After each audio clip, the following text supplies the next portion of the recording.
राशिद ॾहीं मुहर्रम जे ॾींहुं कोडर खयूं काॾे पियो वञी? यार वञा थो क़ब्रिस्तान में, वॾेरनि जूं क़बरूं साफ़ कंदुसि 10 मुहर्रम इन जे लाइ। राशिद यार तव्हां त हद था कयो। हेॾो जिद्दोजहद करे वॾड़नि तव्हांखे पालियो, हेतिरी ज़िंदगी तव्हांखे ॾिननि, हू वीचारा फोत थी विया आहिनि, तव्हां हिन ॿिन्ही ॾींहंनि लाइ था वञो मुक़ाम ते। बाक़ी सॼो साल तव्हां काथे हो? वॾड़नि बसि साल में 2 ॾींहं ई वेंदा हो। हेॾो तव्हांखे वॾड़नि पालियो, तव्हां सुबुह शाम वॾनि वटि वञी कुल पढ़ो, तव्हां हुनखे दुआऊं कयो की हुनखे जन्नत नसीब थिए। हा यार वाक़ई तुंहिंजी ॻाल्हि बिल्कुलु सही आहे। असां मुस्लमाननि इहो रवाजु करे छॾियो आहे त साल में सिर्फ़ु 9 ई 10 मुहर्रम ते असांखे पंहिंजा वॾा यादि था अचनि।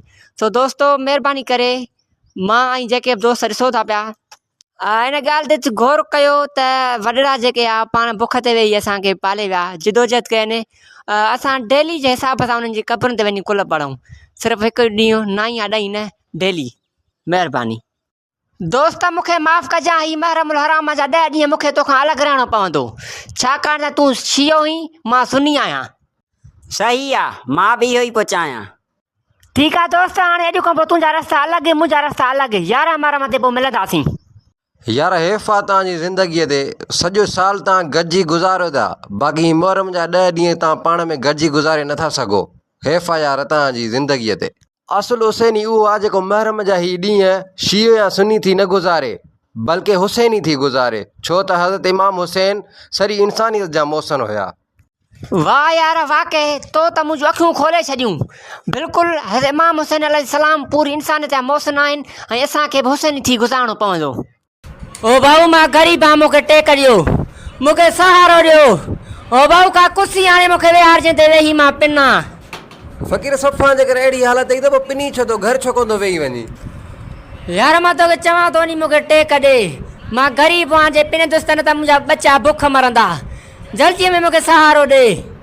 फ़क़ीर टेंशन छो थो वठी, तोखे अहिड़ो सहारो थो ॾियां, तोखे अहिड़ी टेक थो ॾियां। मुंहिंजे टिकटॉक जे बायो में लिंक लॻी पई अथई लकी 97 जी गेम जी, उते रजिस्टर करे गेम वञी खेॾे पैसा कमाए, पोइ तोखे कुर्सीअ जी बि ज़रूरत कान पवंदी, तूं रुगो सुम्ही वञी हलाए, मज़ो वठई, पैसा कमा।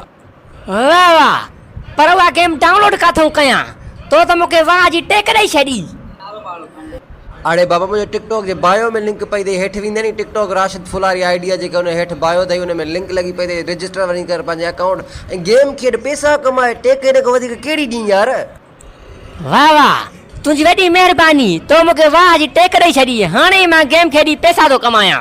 ऐं दोस्तो, जेकॾहिं तव्हां बि पैसा कमाइणु चाहियो था त मुंहिंजी टिकटॉक जी बायो में मौजूदु लिंक ते क्लिक करे लकी 97 गेम डाउनलोड कयो, उते अकाउंट ठाहियो ऐं दोस्तनि खे इनवाइट कयो, पैसा कमायो। दोस्तो, मां खणी आहियां तव्हां लाइ हिकु वॾो सरप्राइज़। लकी 97 गेम में तमामु वॾा इनाम मिली रहिया आहिनि। जेकॾहिं तव्हां बि इनाम खटणु चाहियो था त जल्दीअ में लकी 97 गेम डाउनलोड कयो, मुंहिंजी बायो में मौजूदु लिंक ते क्लिक करे लकी 90 गेम डाउनलोड करियो ऐं खोड़ सारा पैसा कमायो, इनाम खटियो।